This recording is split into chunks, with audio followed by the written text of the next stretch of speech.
저는 오늘 읽어드린 에베소서 5장 5절에서 14절 본문을 가지고 나는 하늘빛이다, 시작, 나는 하늘빛이다 라는 제목으로 은혜를 나누겠습니다. 여러분, 예수만 믿으면 구원을 받는다, 이게 바로 기독교의 핵심 진리입니다. 그런데 아니, 예수 믿으면 교회 나가면 아무렇게 살아도 천국에 가나? 이렇게 특히 믿지 않은 사람들이 퀘스천을 가질 수가 있다고 생각을 해요. 여러분, 예수만 믿으면 그 삶이 어떻든 간에 무조건 천국에 갑니까? 하나님은 선하시고 의로우신 분이세요. 안 믿는 사람도 그렇게 생각하고 있습니다. 그러면 하나님을 믿는 자들이 선하고 의로워져야 되지 않을까? 이렇게 당연히 생각하겠죠. 그건 맞는 말이죠. 오늘 저와 여러분이 착하게 살고 의롭게 사는 것이 구원의 조건은 아닙니다. 그렇죠? 착하게 산다고 해서 우리가 구원 못 받아요. 그러나 예수 그리스도를 믿고 영접하여 하나님의 자녀가 되면 착하게 살게 되고 의롭게 살아야 하죠. 그래서 어떤 면에서 선하고 의롭고 진실된 삶은 구원의 조건이라기보다는 구원의 결과라고 할 수 있죠. 구원의 증거라고 할 수가 있겠죠. 이게 에베소서에서 계속 얘기하는 겁니다. 하나님의 은혜로 예수님의 십자가 대속으로 우리는 하나님의 자녀가 되었어요. 그러면 그 구원받은 자답게 살아라, 구원에 합당하게 살아라, 이렇게 우리에게 가르치고 있는 것이죠. 여러분, 예수 믿고 구원의 확신만 있으면 아무렇게 살아도 된다, 이렇게 오해를 가져다 주는 가장 강력한 이단 중에 하나가 바로 구원파입니다. 구원파에서는요, 이렇게 질문을 해요. 구원받은 후에 살인을 했다면 천국에 가는가 못 가는가, 이렇게 질문을 해서 거기에 답을 못하면 이제 끌어들이는 거죠. 구원받았어. 그럼 구원받은 다음에 살인했어. 그러면 천국 갈까 못 갈까? 근데 사실 이것은 그 문제 자체가 잘못된 질문이죠. 사람을 죽이고 아무렇게나 살아도 구원을 받을 수 있다? 이렇게 하나님을 오해하게 하는 질문인 것입니다. 구원의 확신만 있으면 아무렇게나 살 수 있다? 성경적인 진리가 아닌 것이죠. 여러분, 천국은 아무나 가는 곳이 아닙니다. 천국은요, 하나님이 계신 곳이기 때문에 하나님의 수준이 되지 않으면 못 가는 거예요. 하나님의 선하시고 의로우시고 진실된 그 수준이 아니면 절대 갈 수가 없어요. 못 가는 정도가 아니라 우리는 하나님 앞에 근처도 못 갑니다. 왜? 우리는 선하지 않고 의롭지 않고 진실되지가 않아요. 그래서 하나님께서 예수님을 보내주셔서 우리에게 예수님의 옷을 입혀준 겁니다. 예수님의 그 희생의 피로 우리 덮었기 때문에 하나님이 우리를 착하지 않은데 착한 걸로, 의롭지 않은데 의로운 자로, 진실되지 않은데 진실된 것으로 그렇게 여기셨다, 그 말이에요. 그래서 칭의라는 거예요. 의롭다 칭함을 받은 거예요. 그래서 구원은 칭의로 끝나는 게 아니라 이제 이 죄를 싸워서 이김으로 점점 더 하나님의 수준에 도달하는, 다시 말해서 거룩해지는 성화의 구원, 이게 이 땅에 사는 동안 저와 여러분의 목표가 되어야 된다. 이것이 바로 에베소서에서 계속 얘기하는 메시지예요. 이러한 복음의 진리에 대해서 에베소 교회 그 당시에 잘못된 사상이 있었어요. 그래서 이렇게 계속 이렇게 사도 바울은 에베소 교인들을 얘기하는 것 같아요. 영주주의라고 한번 여러분 들어보셨을 겁니다. 이게 뭐냐면 영혼이 진짜다, 영혼이 제일 중요하다, 육체는 이건 문제가 아니다. 그러다 보니까 육체에 대해서 막 학대를 하고 굉장히 극단적인 금욕주의로 사는 파가 생기고, 아니면 그 반대로 아무렇게나 사는 거예요. 막 죄 짓고 방탕하고 음행하고, 그래도 그거 괜찮다는 거. 왜? 이 육체는 이거는 헛개비다, 이거는 진짜가 아니다, 진짜는 영혼이다, 영혼만 잘 지키면 된다, 이렇게 오해를 하는 거죠. 그런 사상이 초기 기독교 시절에 굉장히 퍼져 있었어요. 그래서 그것이 잘못됐다고 지금 바울이 사실 거의 모든 서신에서 그것을 얘기하는 겁니다. 그리스도인은 거룩하게 살아야 된다, 진짜 구원을 받았다면 하나님의 모습이 나타나야 된다, 이것을 계속 강조하고 있는 거죠. 우리가 분명히 알아야 될 것은 하나님의 선과 하나님의 의를 무시하고 깨뜨리는 자, 근데 그것이 우리의 삶에서 나타나는 거거든요. 여러분, 기독교만큼 육체에 대해서 굉장히 강조하는 종교가 없습니다.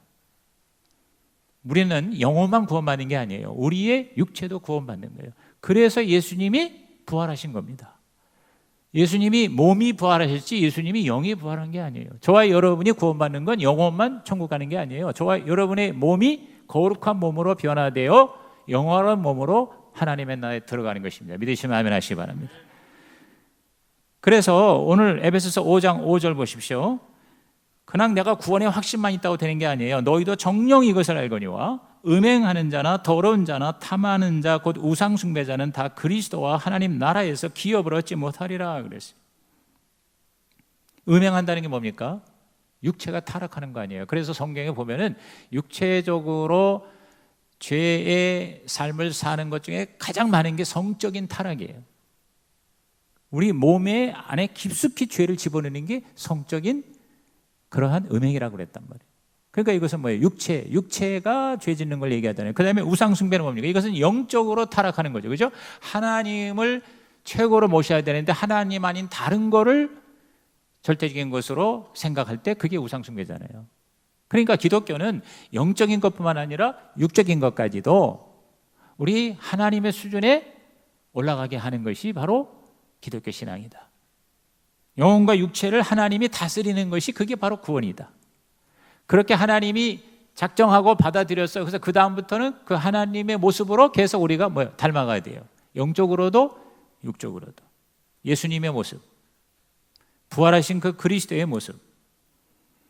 그러나 하나님의 속성, 선하심, 의로우심, 이것을 경시하고 무시하고 멸시하는 것은 그것은 잘못된 가르침이다. 그거야말로 이단이다. 그래서 6절에 뭐라고 그랬어요? 누구든지 헛된 말로 너희를 속이지 못하게 하라 그랬어요. 그 당시에 비진리, 잘못된 사상에서 속지 말라 이렇게 말씀하고 있죠.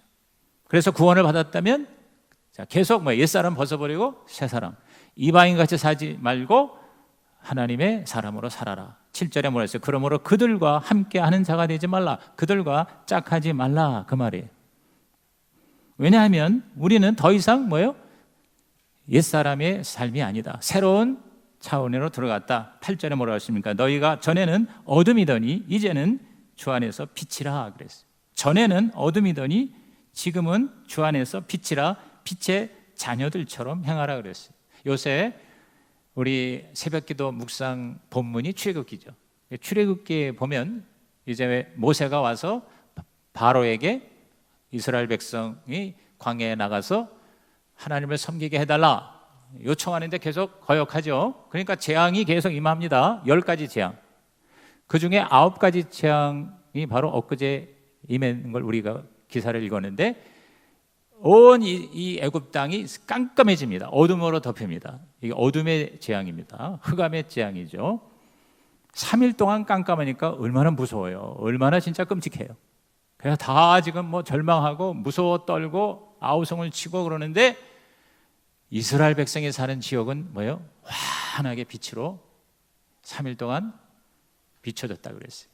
구체적으로 하면 고센 지역이에요. 고센 지역은 거기는 뭐예요? 빛으로 환했다 그랬어요. 무엇을 말합니까? 바로 하나님의 백성이 구별된 삶으로 사는 것을 우리에게 보여주고 있죠. 어둠은 바로 죄를 상징하고 빛은 바로 의를 상징하는 것이죠. 오늘 저와 여러분의 정체가, 신분이 바로 어둠이 아니라 이젠 빛이라는 것이죠. 따라합시다. 나는 어둠이 아니고 빛이다. 여러분, 우리의 정체가 우리의 삶을 결정합니다. 우리의 신분이 우리의 운명을 결정하는 것이죠. 내 존재가 내 삶을 말해주고 있는 것이죠. 오늘 우리는 하나님의 자녀예요. 이제는 빛의 자녀예요. 이제는 하늘의 빛이에요. 그렇기 때문에 이제는 어둠을 우리는 싫어해야 돼요. 어둠을 우리는 물리치라는 거죠. 어둠, 즉 죄를 멀리해야 하는 이유에 대해서도 또박또박 말씀하고 있습니다. 자, 다시 6절을 보면 누군지 헛된 말로 너희를 속이지 못하게 하라. 이로 말미암아 하나님의 진노가 불순종의 아들들에게 임한다 그랬어요. 하나님의 진노가 임한다. 이 얘기는요, 우리가 죄를 지을 때마다 하나님이 무섭게 우리를 진노로 내리친다, 심판한다, 그런 의미로 받아들일 필요는 없습니다. 그렇게 무서워할 필요가 없어요. 왜냐하면 하나님의 심판을 우리는 면제받은 거예요. 궁극적인 심판에서 우리는 하나님께서 심판을 no judgment 안 하기로 그렇게 작정하시고 그 하나님의 심판에서 우리를 건져주셨어요. 자, 로마서 5장 9절 이하에 보면 그러면 이제 우리가 그의 피로 말미암아 의롭다 하심을 받았으니 더욱 그런 말미암아 진노하심에서 구원을 받을 것이니 그랬어요. 그럼 여기서 말하는 이 진노는 뭐냐? 바로 죄의 결과예요. 여러분, 하나님은 경찰이 아니에요. 하나님은 아버지세요. 계속 우리를 무섭게 뭐 지키나 안 지키나 해가지고 안 지키면은 막 벌 주고 하는 그런 하나님의 모습으로 여러분이 하나님을 보지 마십시오. 하나님은 아버지세요. 아버지는 뭡니까? 우리가 죄를 지어도 불쌍히 여기고 국리히 여겨서 그거를 어떻게 해서든지 고쳐주시려고 애쓰시는 그런 모습. 우리 육신의 아버지보다도 몇백만 배 더 좋으신 아버지, 바로 저와 여러분의 하나님이 되시기를 주님의 이름으로 축원합니다. 그럼 여기서 말하는 이 하나님의 진노라는 게 뭐냐? 죄 자체가 바로 진노예요. 예를 들어서 여러분 뜨거운 이 난로에 손을 대지 말았는데 손을 댔어요.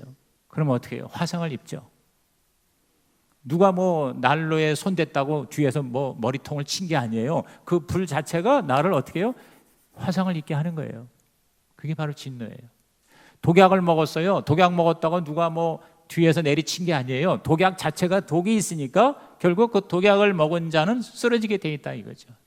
다시 말해서 죄 자체가 오늘 저와 여러분에게 바로 진노가 된다 그 말이에요. 그러니까 죄를 우리는 뭐예요? 멀리해야 된다.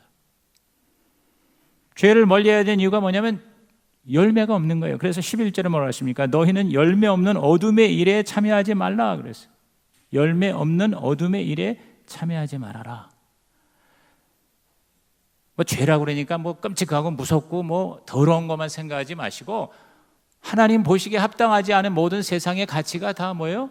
그게 바로 죄예요. 근데 그것을 계속 추구하면 할수록 결국은 빈 껍데기예요.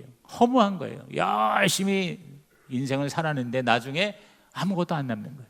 아무것도 안 남는 정도가 아니라 죽고 나니까 지옥이다. 여러분 얼마나 허망한 인생입니까?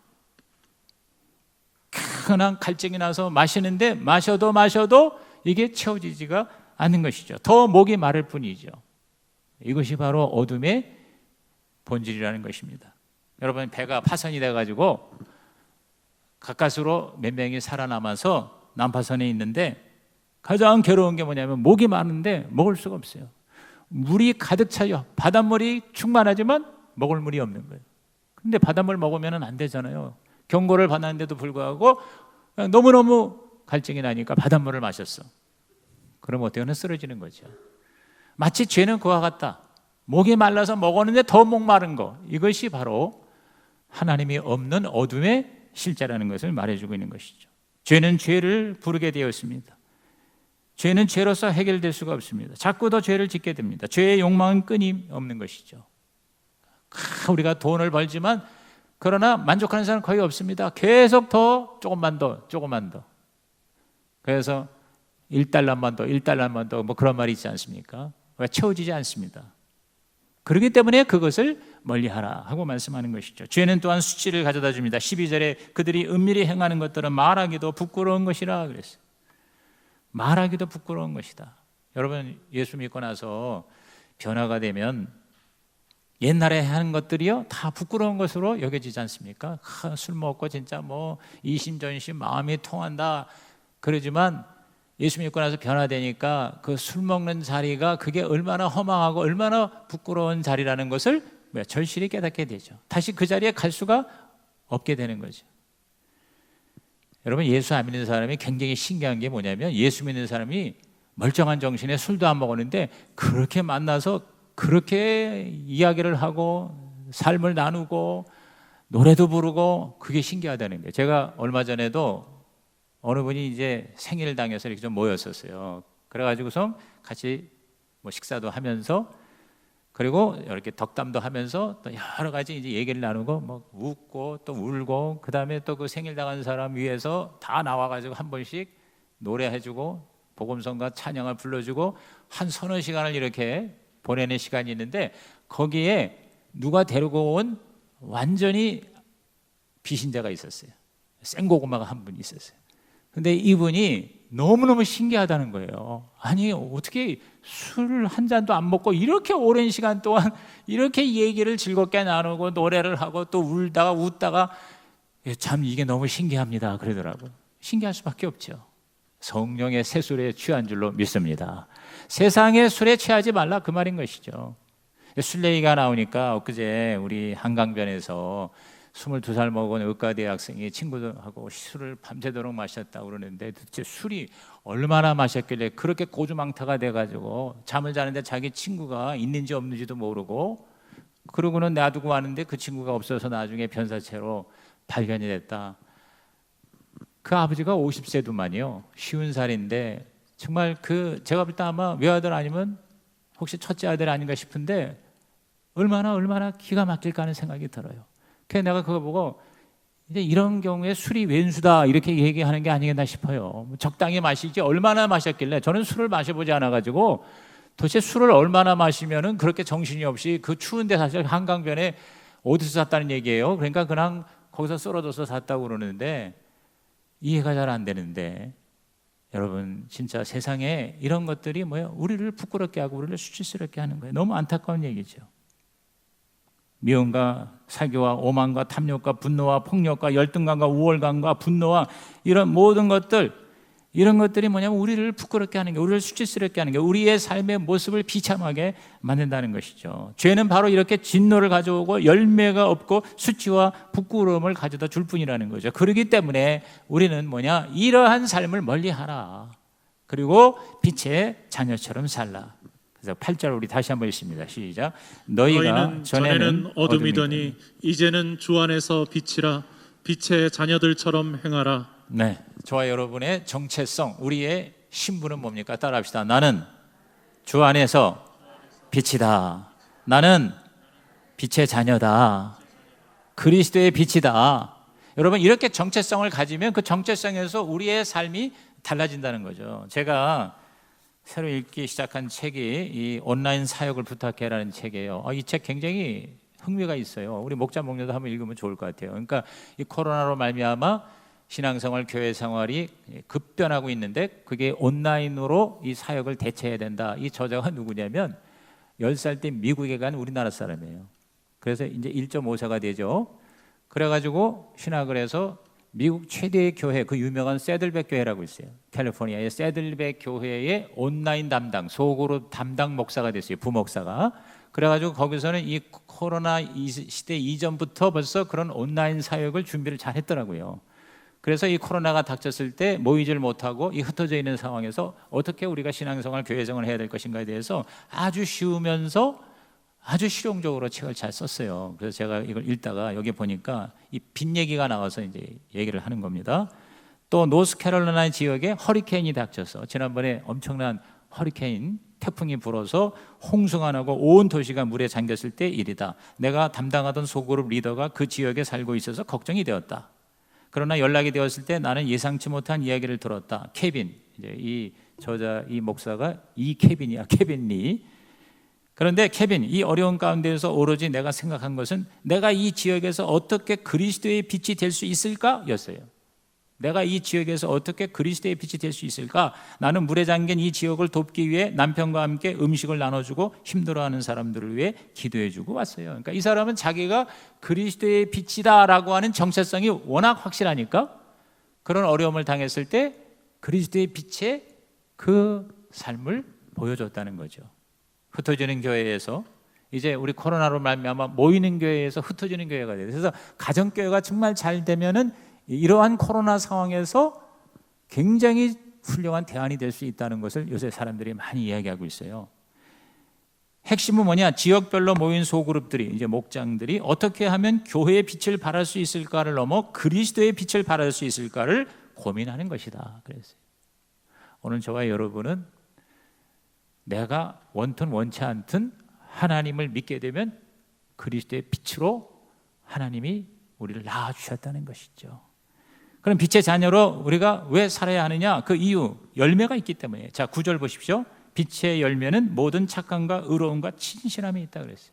자, 열매라는 거는 계속 성장해서 나타나는 결과죠. 저와 여러분이 계속 빛의 자녀로 살다 보면 여기 보니까 세 가지, 착함, 의로움, 진실함, 이건 바로 하나님의 속성이죠. 하나님의 모습이에요.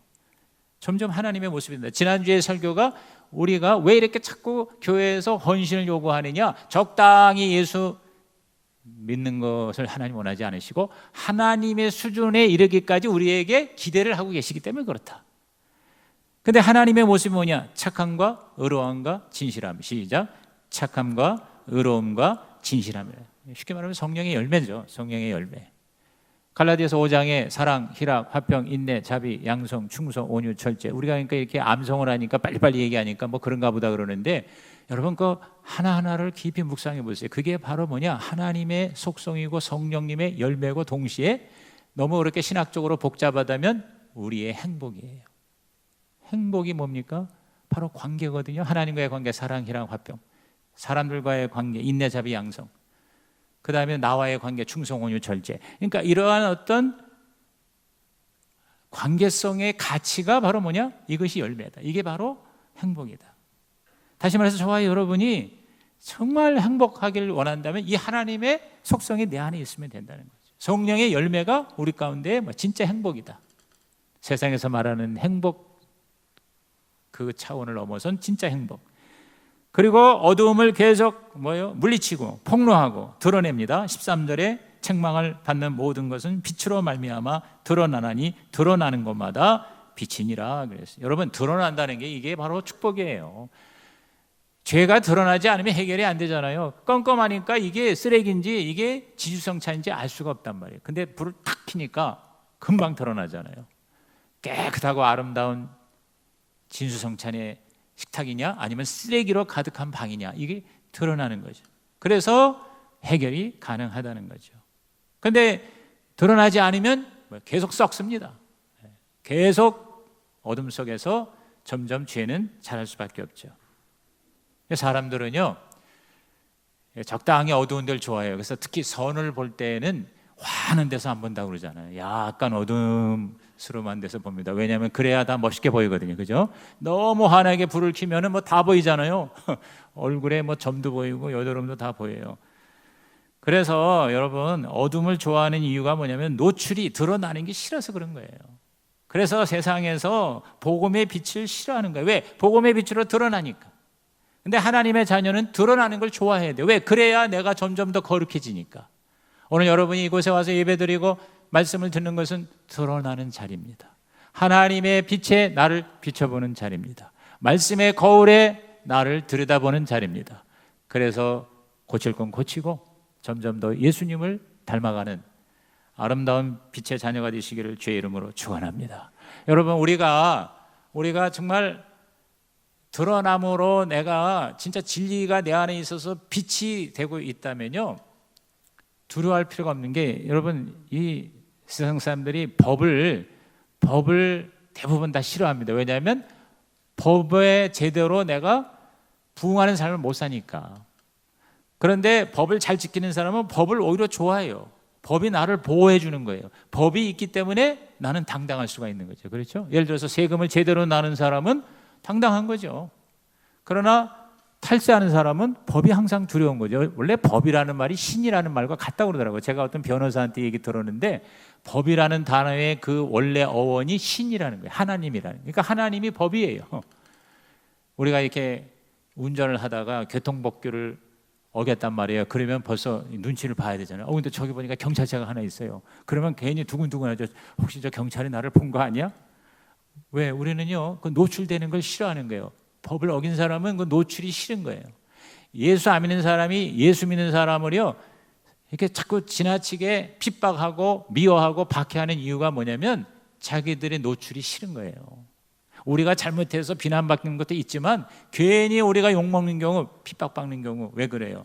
바로 자기들이 바로 어둠이기 때문에 빛을 싫어하는 거예요. 그래서 예수님이 요한복음 3장 20절에 이랬어요. 악을 행하는 자마다 빛을 미워한다 그랬어요. 악을 행하는 자마다 빛을 미워하여 빛으로 오지 아니하나니 이는 그 행위가 드러날까 하며 그랬어요. 계속 숨기기에 바빠요. 그렇죠? 그러나 이따가도 제가 결론적으로 얘기했지만 우리 크리스찬, 우리 빛은요 숨기는 게 아니라 드러내야 돼요. 드러내는 게 회개입니다. 그러니까 회개를 할수록 우리는 점점 빛이 점점 더 뭐예요? 강해질 수밖에 없다 이거죠.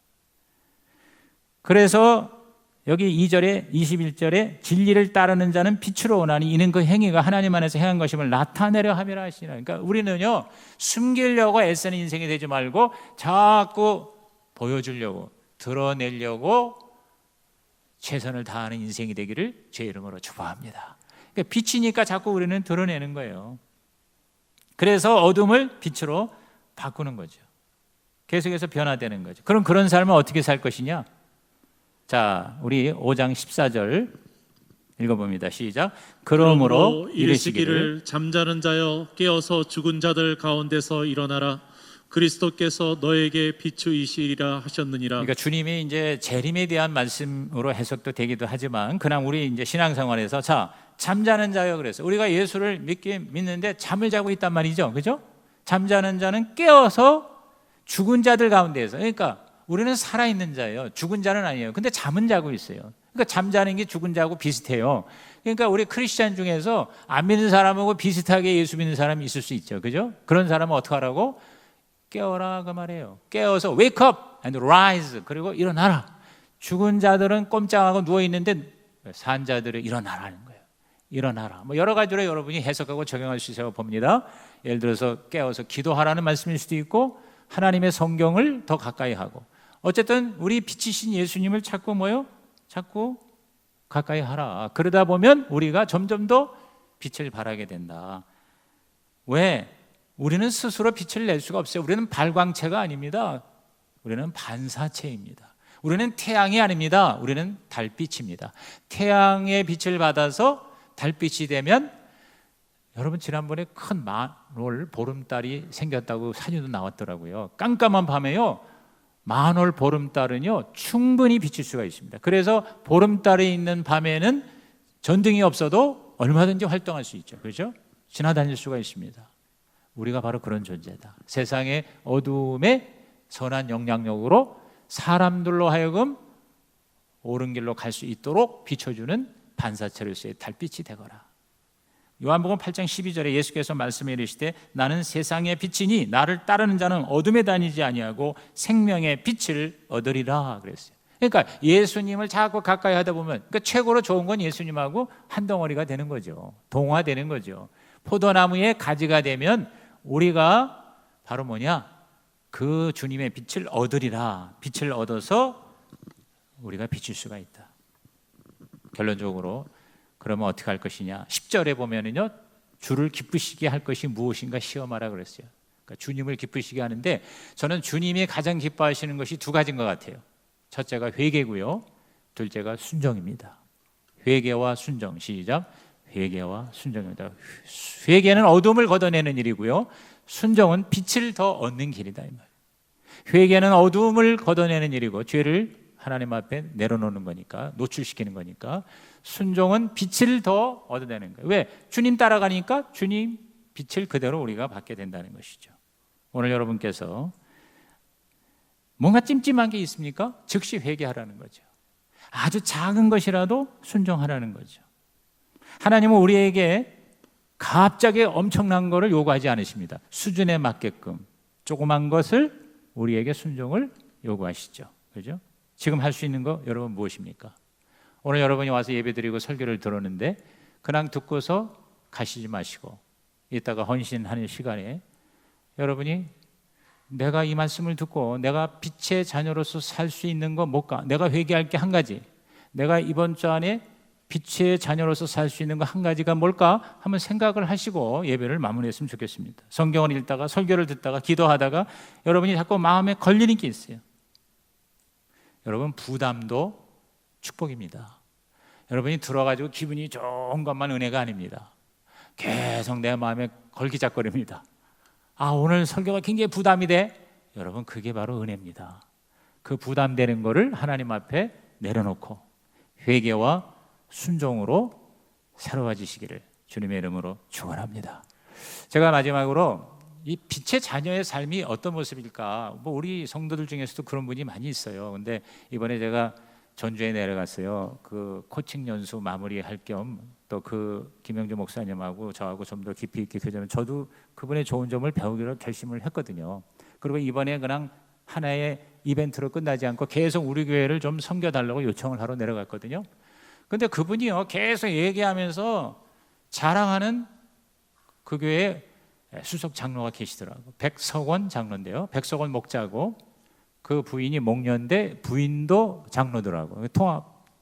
장로교 통합직이라서 우리 교단도 여자가 장로가 될 수 있습니다만 법이 바뀌어서 장로교 통합직에서는 여자도 장로가 됩니다. 그래서 두 부부가 장로예요. 그리고 목자와 목녀예요. 근데 하도 이 목사님이 그 장로님을 계속 칭찬을 하길래 지난 23년 동안 한 번도 자기 실망시키지 않고 태클을 걸지 않았다는 거예요. 그러면서 계속 칭찬을 해요. 그래서 내가 일부러 그분을 가서 인터뷰를 했습니다. 가서 세 사람을 또 인터뷰했는데 이제 곧 나오겠습니다만, 그래서 이제 저한테 이제 저녁을 사주고 같이 식사도 하고, 그래서 이제 제가 그분 일터도 한번 가봤어요. 정형외과 의사인데 전주 정형외과 유명하더만요 보니까. 근데 가니까 건물은 굉장히 낡았어요. 그리고 들어가 보니까 그야말로 진짜 뭐 시골 그 버스 대합실 같아요. 굉장히 이렇게 인테리어 요새 병원이 얼마나 멋있어요. 그런데 정말 그 시골 대합실 같아요. 예. 그런데 사람이 얼마나 많은지. 근데 다 보니까 가난한 사람들이 많아요. 그러니까 이분이 교회에서는 하나님 앞에서, 그 다음에 목장에서는 믿는 자들 앞에서 6번이나 분가했다고 그러더라고요. 목자로서 6번 분가했다고. 아마 우리 그 5조에 그 이번에 코칭 하신 분이라고 저는 초원직인데, 그리고 일터에서는 이분이 의술이 아니라 인술을 베푸는 자로 그 전주에서 알려진 분이더라고요. 그래서 웬만하면 가난한 사람들은 돈을 안 받더라고요. 그리고 뭐 돈을 안 받는 게 문제가 아니라 사람을 치료하는데 저하고 우리 아내도 거기서 이제 사진도 불편한 데가 있어가지고 사진 다 찍고 그런데 설명을 잘 해주는데 얼마나 친절하게 부드럽게 설명을 잘 해주는지, 그것 때문에 사람들이 그냥 줄줄이 오는 거예요. 그러니까 골절 때문에 오는 사람도 있지만 감기 걸려도 온대요. 왜냐하면 의사 선생님이 너무 좋아서. 그래서 이렇게 보니까 그 분이나 그 두 분이나 그 분위기가 예수님의 향기가 나는 것 같아요. 향기. 그래서 내가 그랬어요. 우리 장로님은 예수님의 향기 같아요. 여기가 보니까 향기가 이렇게 나네요. 그랬더니 그냥 웃으면서 좋아하더라고요. 그러니까 제가 이 얘기를 하는 거는, 하나님 우리 교회 성도들도 다 이러한 모습으로 이렇게 앞으로 세워질 줄로 믿습니다. 그렇게 제가 기도하고 격려하겠습니다 하면서 굉장한 잔잔한 도전을 받았어요. 그러니까 이게 바로 어떤 그리스도의 빛이 아닌가. 즉 교회에서, 목장에서, 또 일터에서 선한 영향력을 이렇게 나도 모르게 행사하는 거죠. 그죠? 그분이 뭐 그거를 뭐 꼭 보여주려고 한 것보다 그렇게 하다 보니까, 그렇게 한 30년 40년 하다 보니까 그 지역에서 그리스도의 빛으로 존재하더라는 것이죠. 기도하시겠습니다. 하나님 아버지, 오늘 이 산부 예배자들이 정말 내가 아무것도 아닌 내가, 어둠의 자식이었던 내가 빛의 자녀로 예수님 덕분에 변화된 거 감사합니다. 이것을 정확하게 깨닫고 빛의 자녀답게 살 수 있도록 도와주시옵소서. 날마다 주님을 바라보고 그 주님의 빛이 나에게 비춰져서 반사체가 되어서 아버지여 작은 촛불이 되어서 어둠을 걷어내게 하여 주시옵소서. 아멘. 예수님의 이름으로 축복하며 기도하옵나이다. 아멘. 우리 다 일어나셔서요 502장 1절 3절 4절을 부르시면서, 자 이번에 우리가 강력하게 배운 게 뭐냐면은 헌신 콜링이거든요. 헌신 때 앞에 여러분이 오늘 말씀 들은 것에 내가 적용하겠다, 일주일 동안 내가 이렇게 한번 살아보겠다, 또 기도를 받길 원합니다.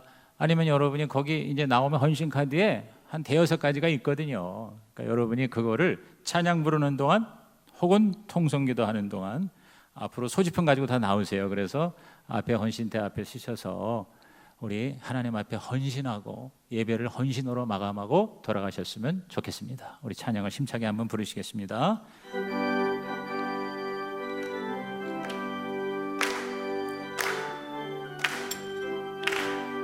빛의 사자들이여 어서 가서 어둠을 물리치고 주의 진리 모르는 백성에게 복음의 빛 비춰라. 빛의 사자들이여 복음의 빛 비춰라. 죄로운 밤 밝게 비춰라. 빛의 사자들이여 주님 부탁하신 말 순종하여 이 진리 전파하라. 산을 넘고 물 건너 힘을 다해 복음의 빛 비춰라. 빛의 사자들이여 복음의 빛 비춰라. 죄로운 밤 밝게 비춰라. 빛의 사자들이여 동서남북 어디나 땅끝까지 주님만 의지하고 눈이 떠도 못 보는 백성에게 복음의 빛 비춰라. 빛의 사자들이여 복음의 빛 비춰라. 죄로운 밤 밝게 비춰라. 빛의 사자들이여